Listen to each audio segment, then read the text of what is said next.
How to undisable Play Store. That's what I will show you in this video. But before we begin, make sure to subscribe to the channel and ring the bell to get notified whenever a new video is uploaded. With that said, let's get started. So the process is very easy and simple. Just follow these steps. Go ahead and open up your settings. And once you do that, navigate to the apps section.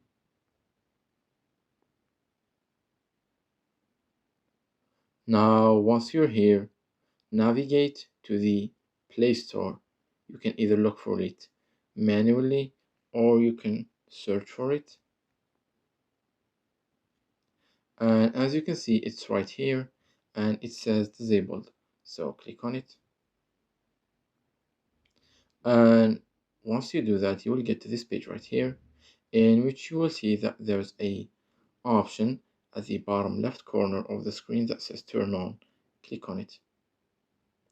And once you do that, you will see that the Google Play Store has just been enabled. It's that easy and simple. So that was it for this video. That's how you can enable Google Play Store when it's disabled. If you have any questions, please leave them in the comment section down below. With that said, see you in the next video.